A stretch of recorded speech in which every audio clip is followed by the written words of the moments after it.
Have you ever shut the front door behind you and felt that small ache in your chest? Not the kind that comes from forgetting your wallet. Not the kind that comes from running late. The kind that comes from knowing someone is still standing on the other side. Your dog. Maybe they were watching you from the hallway. Maybe they followed you right up to the door. Maybe they started pacing the second you picked up your keys. Maybe they whined before you even said goodbye. Or maybe they did nothing at all. They just stood there, quiet, still, looking at you. And somehow, that felt worse. So you told yourself what most of us tell ourselves. They'll be okay. But then halfway down the driveway, or in the elevator, or sitting in your car, another thought slipped in. What if they're not? And here's something a lot of dog owners never realize. Your dog does not only react to the moment you leave. They react to the whole story leading up to it. The shoes, the bag, the jacket, the coffee cup, the way you move faster than usual, the way your voice changes when you feel guilty, the way you look at them and say, "I'll be back soon," while your body is already telling them something is about to happen. To you, it is just another morning. To your dog, the whole room may be changing. The air feels different. Your energy feels different. The normal sounds of home suddenly become clues. And that is why the few minutes before you leave can matter so much. Not because there is some magic 5-step trick that fixes everything. There isn't. And not because a simple routine can cure severe separation anxiety. It can't. If your dog panics when alone, screams, drools heavily, destroys doors, hurts themselves, refuses to settle, or seems truly terrified, that is not something to brush off. That kind of distress deserves help from a qualified trainer, behavior consultant, or veterinarian. But for many dogs, the way you leave the house can either add weight to the moment or gently teach their nervous system something different. This has happened before. This is familiar. This is safe. My person leaves and my person comes back. So before you leave your dog alone, do these 5 things. And the first one might surprise you, because it is not really about training your dog. It starts with you. Number 1. Become calm before you ask your dog to be calm. Most people try to calm their dog while they are anything but calm. They are rushing around the house, checking the time, looking for keys, opening drawers, closing cabinets a little too hard, walking from room to room with that sharp, hurried energy dogs notice immediately. Then they glance down and say, "Relax." But your dog is not just listening to the word. Your dog is watching the whole room. Dogs are very good at reading emotional patterns. They notice pace. They notice tension. They notice when your breathing changes. They notice when your hands move differently. They notice when you are physically still in the house but emotionally already gone. And sometimes your dog is not thinking, "My owner is leaving." They are feeling something simpler, something deeper. Something is wrong. That is where the exit begins. Not at the door. Not when the key turns. Not when the lock clicks. It begins when your dog feels your energy shift. So before you leave, give the house 3 to 5 calm minutes. That is all. Not 20 minutes.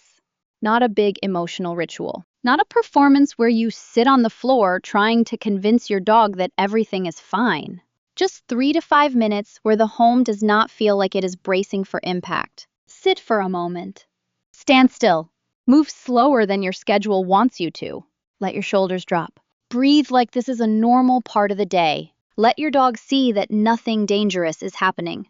This is not about faking calm. Dogs usually see right through that. It is about changing the emotional weather before you go. A lot of dogs are not only afraid of being alone, they become afraid of the version of you that appears right before you leave. The rushed version, the tense version, the guilty version, the one who keeps looking back, the one who says, "I'm sorry, buddy," in a voice that makes the moment sound bigger than it is. And when that same version of you appears every morning, your dog starts connecting the dots. This feeling means, "I'm about to lose them." That is a heavy lesson to teach by accident. So make the lesson lighter. A calm exit begins before the door opens.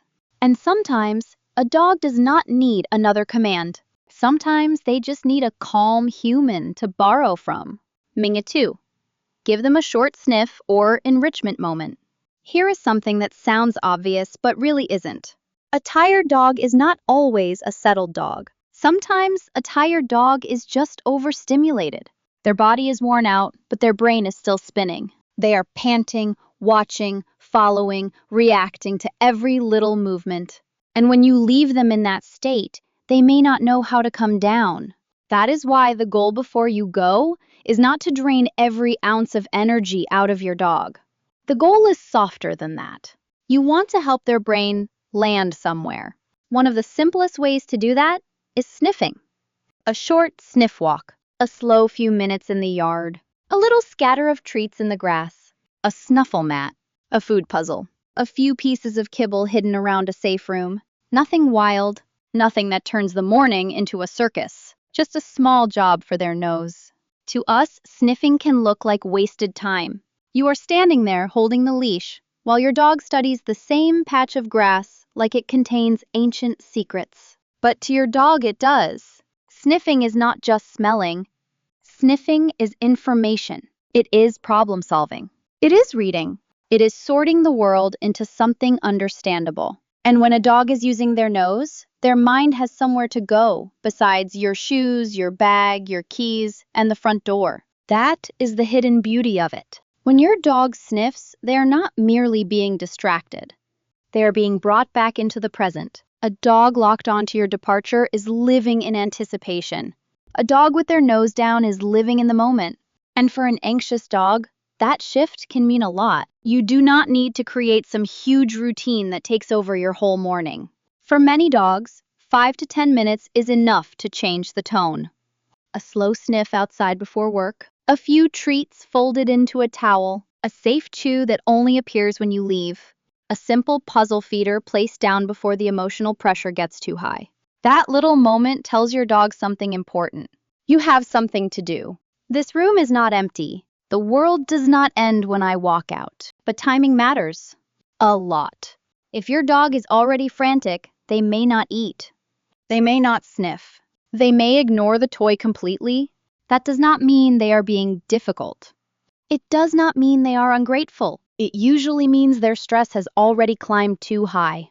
When the nervous system is in alarm mode, food is no longer interesting.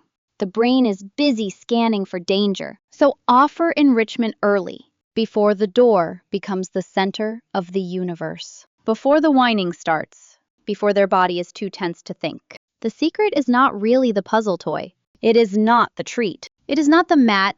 The secret is when you give it. Give your dog's mind somewhere peaceful to go before fear decides where to take them. 3. Leave behind a familiar scent. Your dog lives in a world we only understand in small pieces. You walk into a room and see a couch. Your dog walks in and smells who sat there how long ago, whether someone was stressed, whether another animal passed through, whether your sleeve brushed against the garden gate, whether your shoes carried rain, grass, pavement, or another dog from 3 streets away. We see objects. Dogs read history, and scent is one of the ways your dog understands home. Scent is memory. Scent is comfort. Scent is proof that something familiar still belongs here. So when you leave behind an item that smells like you are not just leaving an old shirt on the couch. To your dog, you may be leaving a little piece of normal, a soft blanket you used, a t-shirt you wore, a safe item that carries your ordinary scent, not perfume, not a strong artificial smell, not something with buttons, strings, zippers, or anything they might chew off and swallow. Not anything unsafe, just something simple, something that smells like everyday life with you. Dogs do not experience time exactly the way we do. They do not stare at the clock and reassure themselves only 3 more hours. They move through absence using patterns, light, sound, rest, hunger, routine, and scent. Your scent can say something your words cannot say once you are gone. My person belongs here. This home still holds them. This is not a strange place. This is not the end of the story. For some dogs, that can be deeply comforting, not a cure. Not a promise, not a replacement for real help if your dog is panicking, but a quiet anchor. Think about how a child can sleep better with a familiar blanket. The blanket is not magic. It is meaning. It carries the feeling of safety in a form the body understands. For your dog, a familiar scent can speak in that same quiet language. This place is known. This moment has happened before. You are not abandoned. You are waiting. And waiting feels very different from losing. That difference matters. One feels like panic. The other feels like trust stretched across time. 4. Stop making goodbye the biggest moment of the day. This one is hard. Not because it is complicated, because it touches the softest part of you. You love your dog. You hate leaving them. So you kneel down. You hold their face. You kiss their head. You say their name 3 or 4 times. Be good, okay? I'll be back. I love you. I'm sorry. And your dog looks up at you with those eyes, the kind that make you want to cancel your plans and stay home forever. Suddenly, the goodbye becomes huge, emotional, heavy, almost sacred. Like a little heartbreak you repeat every morning. But here is the part that can sting. Your dog may not understand that big goodbye as love. They may feel it as alarm. They may not think, my person loves me so much. They may feel something serious is happening. And when goodbye becomes the biggest moment of the day, leaving starts to feel like an event, a crisis, a rupture, something the whole house must prepare for. Then the door closes, and your dog is left holding all that emotion with nowhere to put it. That is the painful twist. The more dramatic the goodbye becomes, the more your dog may learn that your departure is something to worry about. And if the leaving feels huge, the being alone can feel huge too. This does not mean you should act cold. It does not mean you should ignore your dog like they do not matter. They do matter. That is exactly why the moment needs to become lighter. Make goodbye ordinary, gentle, predictable, almost boring. A soft touch, a calm phrase. Then go! No returning to the door again and again. No long speeches. No sad voice. No building the moment until your dog's whole body is buzzing. Love does not always need a big display. Sometimes love is making the hard thing smaller. Your dog does not need proof that you feel guilty. They need evidence that they are safe. A quiet goodbye can be kinder than a dramatic one. It tells your dog, without making a scene, this is normal. I know what I'm doing. You can handle this. And I trust you to wait. That last part is important. Dogs can feel when we leave like something terrible is about to happen. They can also feel when we leave with quiet confidence. Not arrogance, not indifference. Just the calm belief that this moment is familiar, survivable, and temporary. Sometimes, the goodbye that helps most is the one that looks almost unimportant. A small phrase, a soft exit, a door closing without emotional thunder. That is not loving your dog less. It is helping them carry less. 5. Create a consistent leaving signal. A lot of people worry that leaving signals make dogs more anxious. And sometimes they can. If a dog has learned that key shoes or a certain phrase always lead to panic, those signals may already be emotionally loaded. In that case, you may need careful desensitization and professional guidance. But for many dogs, a calm and consistent leaving signal can actually help. Dogs do better when life is readable. Confusion makes them scan. Scanning creates tension. Tension turns into barking, pacing, whining, scratching, following, chewing, or staring at the door. And then we call it bad behavior when really, the dog may be asking the same question over and over. What is happening now? So give the moment a clear answer. Create a simple leaving cue. Something calm. Something repeatable. Something you can say without emotion flooding your voice. Back soon. Rest time. See you later. The exact words do not matter much. The pattern does. Same phrase, same tone, same basic rhythm. Then leave. Not 10 minutes later. Not after 5 more hugs. Not after walking back in because you forgot something and then starting the whole goodbye again. Cue.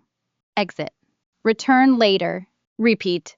Over time, that simple signal can begin to mean my person is leaving, but this is the normal kind of leaving. Not danger. Not abandonment. Not forever.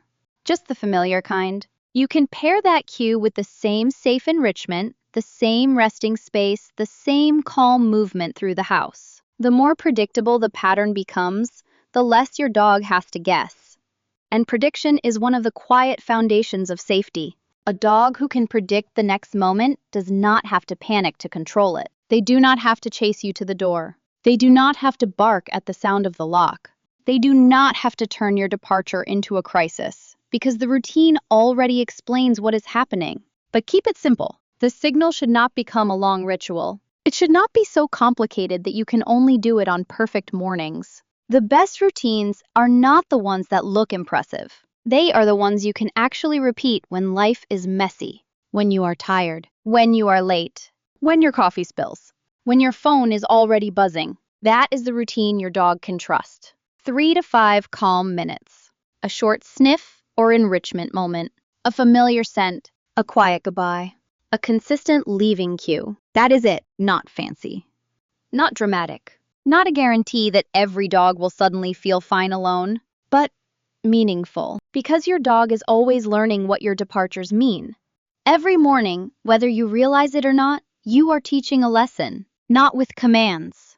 Not with a formal training session. Not with a perfect plan written on the fridge. You are teaching with your energy, your timing, your patterns, the weight you place on the door. To you, leaving may be one small part of the day. To your dog, it may be one of the biggest emotional transitions they experience. And that is not meant to make you feel guilty.